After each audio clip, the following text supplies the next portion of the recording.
Okay, there's the carcass, and I have a couple of shelf bottoms in it that would, wait a minute now, I guess that's the top, and this is the back we're looking at. So anyway, a couple of shelf bottoms there, and then those pieces we have across the top there, and here, along there, we're going to use those. I'm going to fasten those in there and glue them in tight. We're going to use those to secure this to the wall, and I'm also going to see maybe I'll run a piece along the bottom, because I expect this shelf will get pretty heavy, so I want to make sure she holds good. And where it's going to go is way over here in the corner of the shop,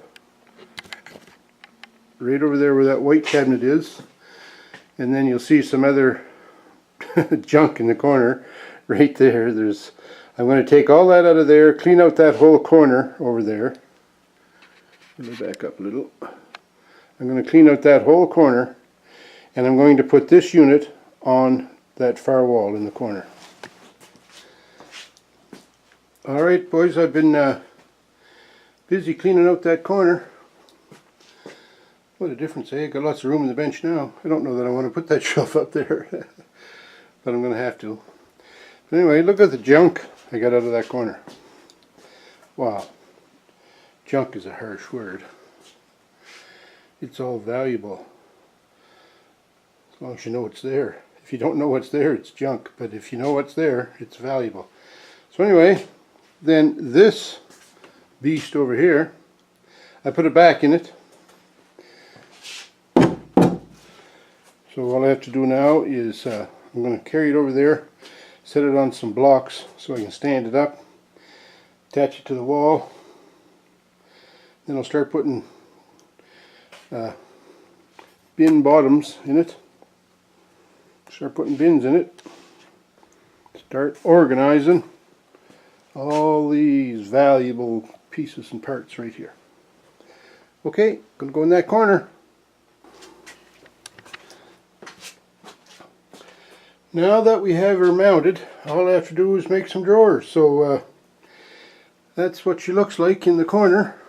I put a little piece way up at the top there. I put a piece of that 1/4-inch Luan up there just to cover in the stud so nothing would fall behind it. And I kind of closed her in down here too, a little bit underneath there to try to dress it up. Although she's a pretty ugly looking cabinet, I don't know how much dressing you can do. So next step then is to cut some bottoms here for all the different cubbies that we're going to be putting in it. There it is in all its glory, with all the shelf dividers in it. Alright folks, I've got some things stowed away in this little cabinet that I built. So I think it's going to work pretty good. This is my screws here, nails up top, plumbing fittings. I hope to get things like that put in there. So I think it's going to work good. Also, I faced all my exposed edges of the melamine or particle board just with little strips of pine, so it made it look a little better.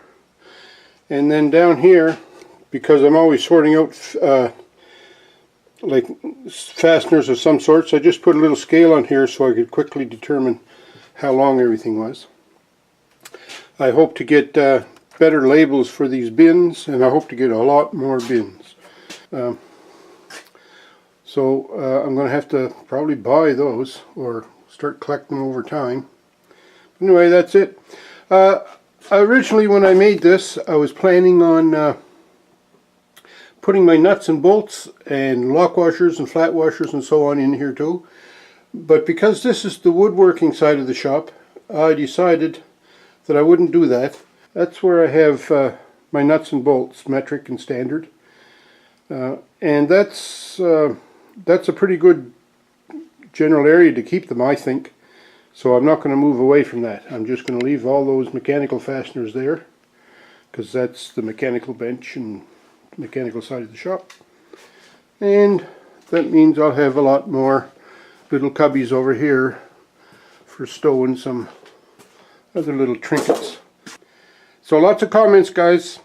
Load them up. and click like, and don't forget these videos that I'm making. Oh man, I wouldn't want you to miss one, so click the bell so that YouTube will automatically remind you when I post a new one.